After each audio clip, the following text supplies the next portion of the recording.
देखो ई हो गया, ई सामान्य आंख हो गया, ई सामान्य आंख हो गया, ई कैसा आंख हो गया चला,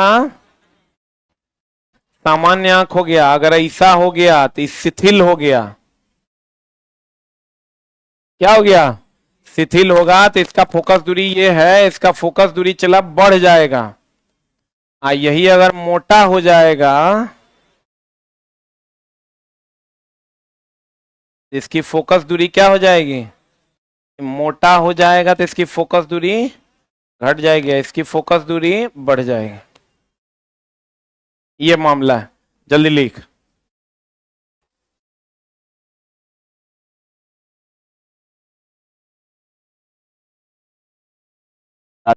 युग्मक से क्या बनता है, युग्मनज बनता है। युग्मनज से ही जीव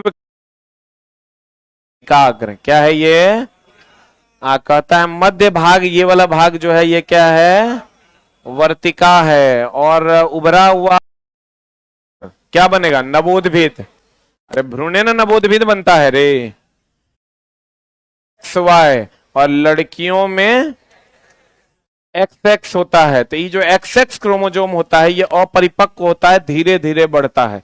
इसीलिए कहते हैं लड़की जब पैदा होती है तो थोड़ा विलंब होता है, लड़का पैदा होता है तो थोड़ा जल्दी होता है।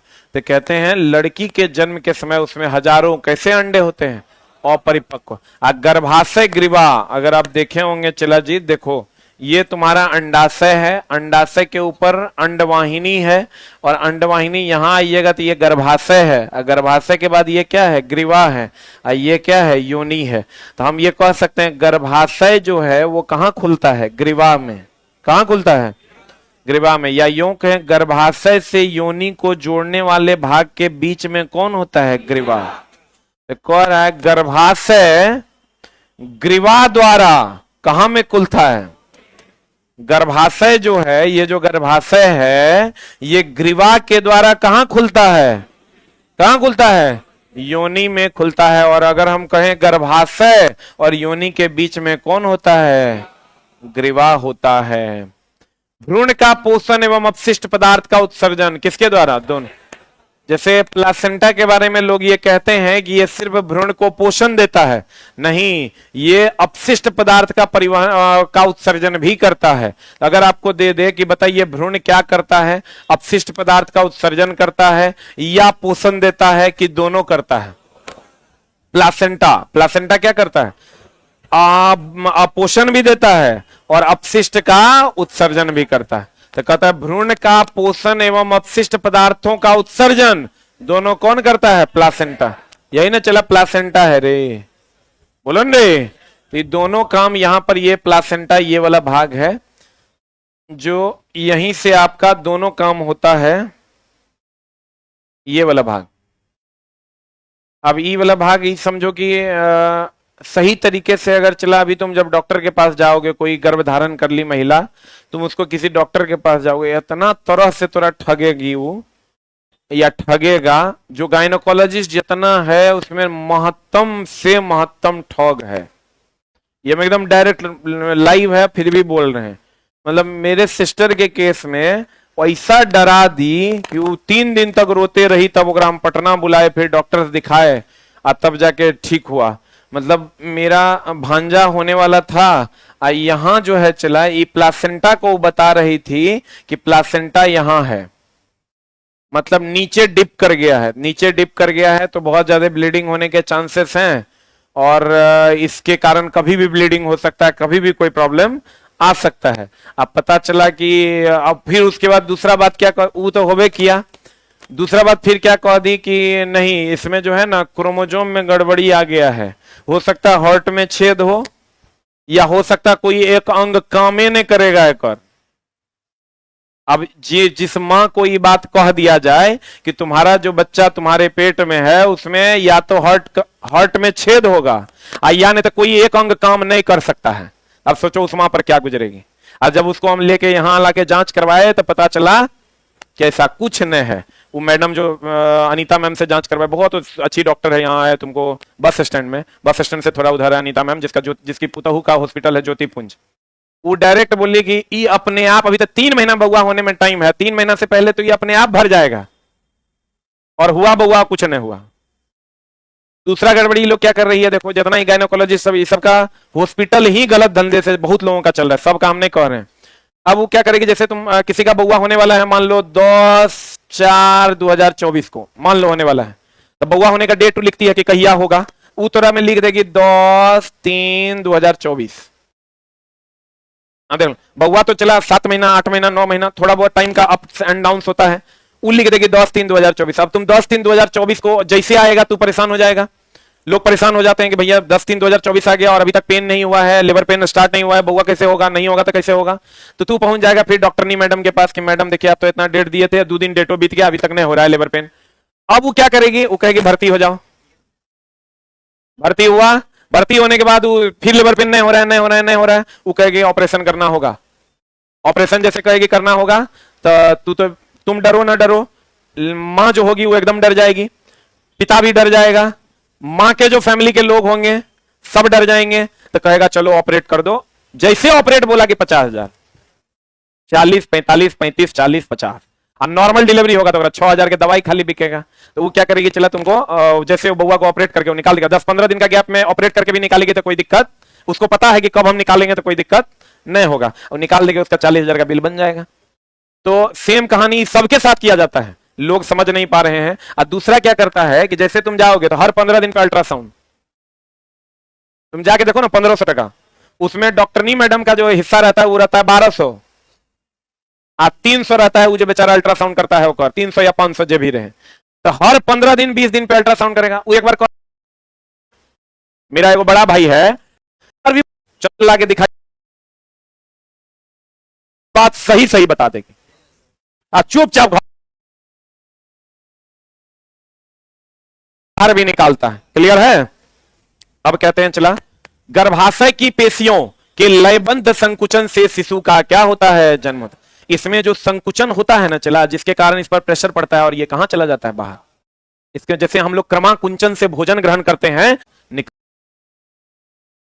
लक्षण जो होता है वो अनुवांशिक होता है। मेंडल अनुवांशिकता की खोज किया, इसका मतलब लक्षणों के वंशागति का सिद्धांत कौन दिया, मेंडल ने दिया। मेंडल प्रारंभिक शिक्षा कहां हुआ था, गिरजाघर, तथा इसके बाद वियना विश्वविद्यालय से प्राप्त किया था।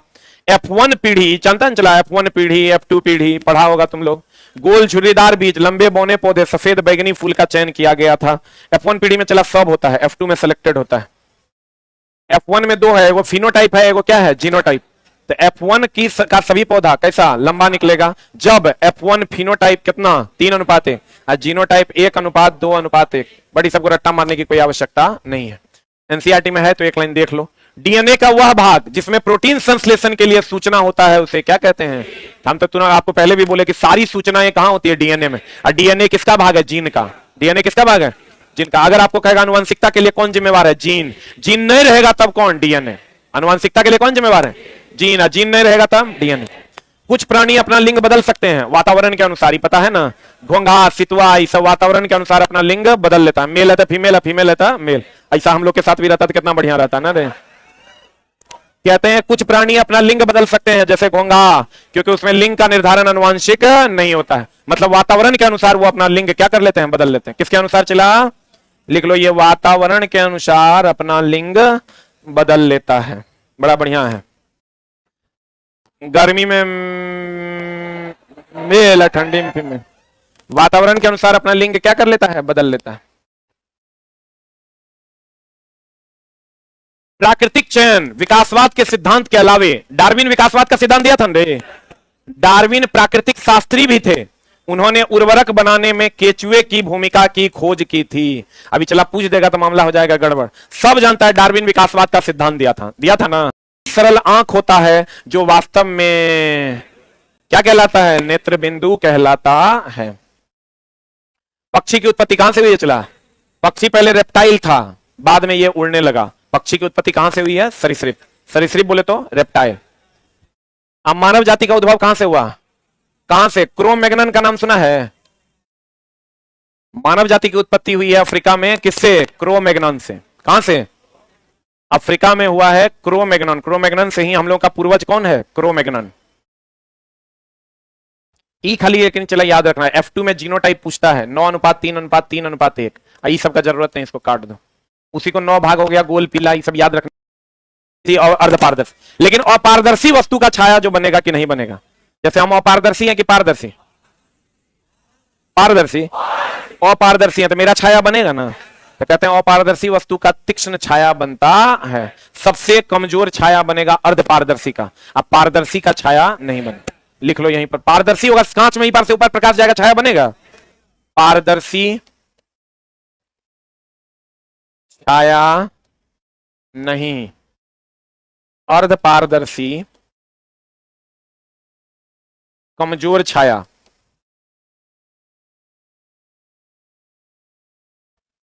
अपारदर्शी होगा उसका तीक्ष्ण छाया बनेगा।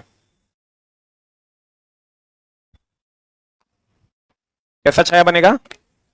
तीक्ष्ण छाया बनेगा।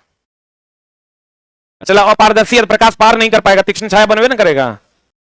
ये सीधे चलता है। अब प्रकाश ई देख के मार देता है कि अनुप्रस्थ मतलब टेढ़ा मेढ़ा, लेकिन ऐसा नहीं है। ये बात पर चूंकि प्रकाश को आज तक कोई देखवे नहीं किया है, हम कहेंगे कि प्रकाश की प्रकृति होती है अनुप्रस्थ, लेकिन ये चलता कैसा है? सीधी रेखा। एक हिसाब से बनाना, जल्दी से लिख लो।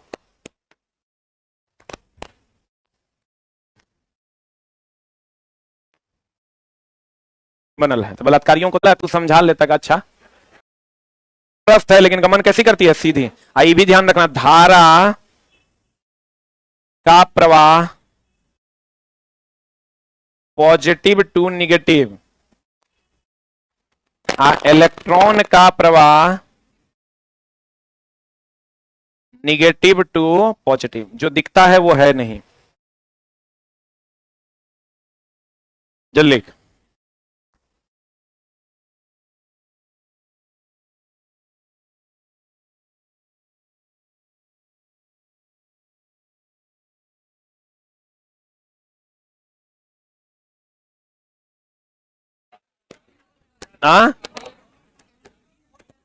पिन होल कैमरा में पार्श्व उल्टा बनता है, लिख लो। पिन होल कैमरा में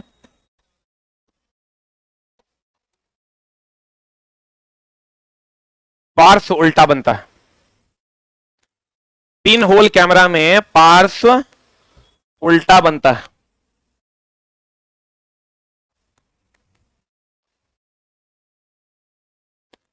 समतल दर्पण द्वारा बना प्रतिबिंब सदैव आभासी, सीधा, समान आकार का एवं पार्श्व उल्टा होता है, और एक ही जगह और पार्श्व उल्टा होता है। पार्श्व उल्टा मतलब समझ रहे हो?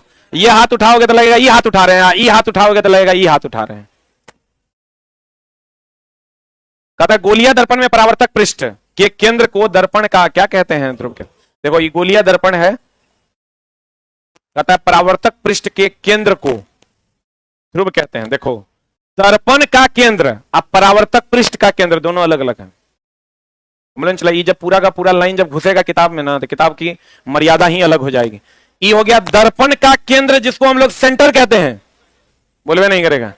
आइए परावर्तक सतह का केंद्र, जिसको हम लोग पोल कहते हैं। बुझा रहा है? नहीं बुझा रहा है? दर्पण का केंद्र यही ना गोलीय दर्पण है रे। इधर से कलई कर देंगे तब उत्तल, इधर से कलई कर देंगे तो उत्तल। दर्पण का केंद्र कौन रे? दर्पण का केंद्र कौन केंद्र? वक्रता केंद्र। और परावर्तक सतह का केंद्र, ये क्वेश्चन है एनसीईआरटी में। परावर्तक सतह का केंद्र पोल। जल्दी लिख।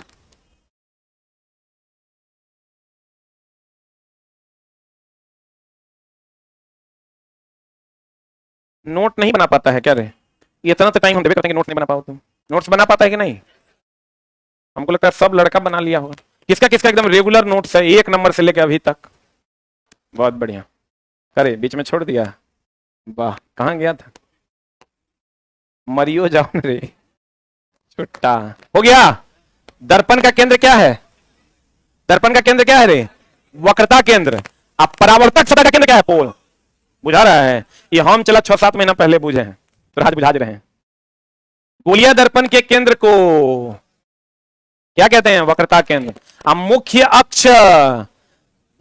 अक्ष दर्पण के ध्रुव पर, यही ना मुख्य अक्ष है, दर्पण के ध्रुव पर लंब है कि नहीं है?